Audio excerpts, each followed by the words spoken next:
ಹೌದು, ಯಾಕೆ ಬಂದಿಲ್ಲ ಇವಳು? ನಾನು ಗಮನಿಸ್ಲಿಲ್ವಲ್ಲ. ಏನಾಯ್ತು? ಏನಾಯ್ತು ನಮ್ಗೆ ಯಾಕೆ? ಹೀಗೆ ಚುಚ್ಚು ಮಾತುಗಳನ್ನು ಆಡುತ್ತಾ ತನ್ನ ಸೊಸೆಗೆ ಏನಾಗಿದೆ ಅಂತ ಅರಿವಿಲ್ಲದೆ ಕುಳಿತಿರುವ ಅತ್ತೆ. ಏನಾದರೂ ಹೋಗ್ಬಿಟ್ಟಿದ್ರೆ ಎರಡನೇ ಮದುವೆ ಮಾಡೋಣ ತಕೋ. ರಾಧಾ, ಏ ರಾಧಾ, ಯಾರು? ಯಾಕೆ ರಾಧಾ, ನೀನು ಬೆಳಗಿಂದ ಕೆಳಗಡೆ ಬಂದೇ ಇಲ್ವಂತೆ? ಹಾರಿ ತುಂಬಾ ಸುಸ್ತು ಕಣ್ರಿ. ಏನಾಯ್ತು ಅಂತದ್ದು? ಬಾ, ಹಾಸ್ಪಿಟ್ಲಿಗೆ ಹೋಗೋಣ. ಹೌದು, ಹಾಸ್ಪಿಟ್ಲಿಗೆ ಹೋಗಲೇಬೇಕು ಖಂಡಿತ. ಅಯ್ಯೋ, ಅದು ನಿಮ್ಮ ಭ್ರಮೆ ಕಣ್ರಿ. ನನ್ನನ್ನು ಚೆನ್ನಾಗಿ ನೋಡ್ಕೋತಿಲ್ಲ. ನಾನು ನಿಮ್ಮಿಬ್ರು ಬಗ್ಗೆ ಹೇಳ್ಬಾರ್ದು ಅಂತ ನಾ ಹೇಳ್ತಾ ಇಲ್ಲ ಅಷ್ಟೇ ಕಣ್ರಿ. ಅಮ್ಮ, ಯಾಕೋ ಏನಾಯ್ತು? ಯಾಕೆ ಹಂಗೆ ಕಿರ್ಚ್ಕೋತಾ ಇದೆಯಾ? ನೀ ಮಾಡಿ ಸರಿನಾ? ಮಗ, ಏನು ಮಾಡಿದೆ ಅಂತ? ನಾನು ಏನಿಲ್ಲಮ್ಮ, ನಿನ್ನ ಸೊಸೆ ಪ್ರೆಗ್ನೆಂಟ್ ಆಗಿದ್ದಾಳೆ. ನಮ್ಮನೆ ಒಂದು ಪಾಪು ಬರ್ತಿದೆ. ಆಗ ಸೊಸೆ ಇಲ್ಲೇ ಬಂದ್ಲಲ್ಲ. ಅಮ್ಮ, ಮುದ್ದು ಸೊಸೆ, ನೀನೇನು ಕೆಲಸ ಮಾಡಬೇಡಮ್ಮ, ಒಂದು ಕಾಳು ಎತ್ತಿಡ್ಬೇಡ, ಏನಿದ್ರು ನಂಗೆ ಹೇಳು. ನಮ್ಮನೆಗೆ ಪಾಪು ಬರ್ತಿದೆ, ಆಟ ಆಡ್ಸಕ್ಕೆ. ನಮಗೂ ಬೇಜಾರಾಗಿತ್ತು. ಸರಿ ಅತ್ತೆ. ಹೇಗೆ ತನ್ನ ಮಗನ ಮುಂದೆ ನಾಟಕ ಆಡ್ತಾ ಜೀವನ ಸಾಗಿಸ್ತಿರ್ತಾಳೆ ಅವರಮ್ಮ. ಆದರೆ ಸೊಸೆ ಕಡೆ ಒಂದು ಚೂರು ಕೂಡ ಪ್ರೀತಿ ಇರಲ್ಲ.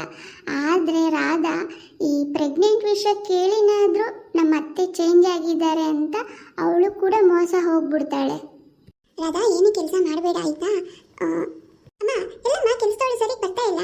ಏನಾಯ್ತು? ಎಷ್ಟೊತ್ತು ಬರ್ತಾಳೆ ಅವಳು? ಬೇಗ ಬರೋಕೆ ಹೇಳಿ, ಇನ್ಮೇಲೆ ನಾನು ನನ್ನ ಕೆಲಸ ತೆಗೆದಾಕ್ಬಿಡ್ತೀನಿ.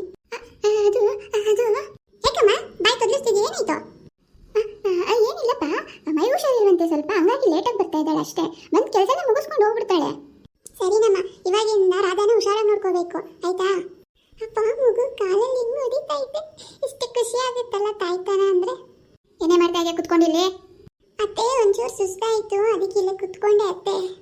ಎಲ್ಲ ಕೆಲಸ ಮಾಡಿಬಿಟ್ಟು ಹೋಗಿ ರೂಮಲ್ಲಿ ಮಲ್ಕೋಗು. ಅತ್ತೆ, ಸ್ವಲ್ಪ ಸುಸ್ತಾಗ್ತಿದೆ, ಮಾಡ್ತೀನಿ ಅತ್ತೆ. ನಮ್ಮತ್ತೆ ಏನು ತಿನ್ನಕ್ಕೆ ಬಿಡಲ್ಲ. ನಾನು ಕದ್ದಿ ಮುಚ್ಚಿ ತಿನ್ನೋಂಥ ಪರಿಸ್ಥಿತಿ ಬಂದಿದೆ. ನನ್ನ ಗಂಡ ನೋಡ್ರೆ ಸಾವಿರಾರು ರೂಪಾಯಿ ಕೊಟ್ಟು ಡ್ರೈ ಫ್ರೂಟ್ಸ್ಗಳು ತಂದವನೆ. ನಮ್ಗೆ ತಿನ್ನಕ್ಕೆ ಬಿಡಲ್ಲ ನಮ್ಮತ್ತೆ. ಕದ್ದಿ ಮುಚ್ಚಿ ಬಂದು ರೂಮಲ್ಲಿ ತಿನ್ಬೇಕಲ್ಲ. ನನ್ನ ಪರಿಸ್ಥಿತಿ ನೋಡಿ ಹಿಂಗಿದೆ. ಹೇಳ್ಕೊಳಕ್ ಮಾತ್ರ ಲಕ್ಷಾಧೀಶ್ವರಿ ಹೆಂಡತಿ ಅಂತೆ ನಾನು.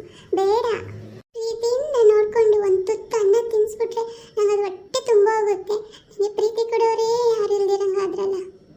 ಈ ಥರ ಯಾವ ಹೆಣ್ಮಕ್ಳಿಗೂ ಆಗಬಾರ್ದಪ್ಪ. ದೇವ್ರೇ, ನೀನು ನಿಜವಾಗ್ಲೂ ಇದ್ರೆ ಈ ಥರ ಯಾವ ಹೆಣ್ಮಕ್ಳು ಈ ಥರ ಮಾಡಬೇಡಪ್ಪ. ಹೆರಿಗೆ ಟೈಮ್ ಹತ್ರ ಬಂದಾಯಿತು. ಆದರೆ ಅತ್ತೆ ಮಾತ್ರ ಚೇಂಜ್ ಆಗಿಲ್ಲ ಅಂತ ರಾಧಾಳಿಗೆ ಅರ್ಥ ಆಯಿತು. ಇನ್ನು ರಾಧಾ ಹುಷಾರಾಗಿರೋಕ್ಕೆ ಪ್ರಯತ್ನ ಮಾಡ್ತಾಳೆ. ಏನಾಗಿದೆ ಇವಳಿಗೆ? ಏನಾಯ್ತು? ಯಾವ ಲಾಕ್ತಲ್ಲಿ ಇದೆಯಾ? ಏನಿಲ್ಲ ಕಣ್ರಿ, ಮಗು ಆದಮೇಲೆ ನಾನು ನೀವು ಎಲ್ಲರೂ ಟ್ರಿಪ್ಗೆ ಹೋಗಿರೋ ಥರ ನಾನು ಕನಸು ಕಾಣ್ತಾ ಇದ್ದೆ ಕಣ್ರಿ, ಅಷ್ಟೇನೇನೂ ಇಲ್ಲ. ಹೋಗೋಣ ಹೋಗೋಣ. ಏನು ಗೊತ್ತಾ, ಗುಡ್ ನ್ಯೂಸ್, ನಂಗೊಂದು ಪ್ರಾಜೆಕ್ಟ್ ಸಿಕ್ಕೈತೆ ದುಬೈಯಲ್ಲಿ, ಗೊತ್ತಾಯ್ತಾ? ಹೌದೇನ್ರಿ? ಕಂಗ್ರ್ಯಾಚುಲೇಷನ್. ಎಲ್ಲ ನಮ್ಮನೆ ಬರ್ತಾ ಇರೋ ಹೊಸ ನೆಂಟರುಗಳ ಪ್ರಭಾವ. ಹೌದು ಕಣ್ರಿ, ಮಕ್ಕಳು ಬರ್ತಿರೋದ್ರಿಂದ ನಮ್ಗೆ ತುಂಬ ಖುಷಿ ಆಗ್ತಾ ಇದೆ. ನಿಜವಾಗ್ಲೂ 2 ಹೆಣ್ಮಕ್ಳು. ನನಗೆ ಹೆಣ್ಮಕ್ಳು ಅಂತ ತುಂಬ ಖುಷಿ.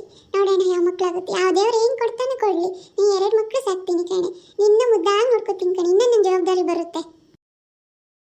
ಮಗ ಸೊಸೆ ರೂಮಲ್ಲಿ ಮಾತನಾಡಿಕೊಳ್ಳುತ್ತಿರುವುದನ್ನು ಕದ್ದಿ ಕೇಳಿಸಿಕೊಳ್ಳುತ್ತಿದ್ದಾಳೆ.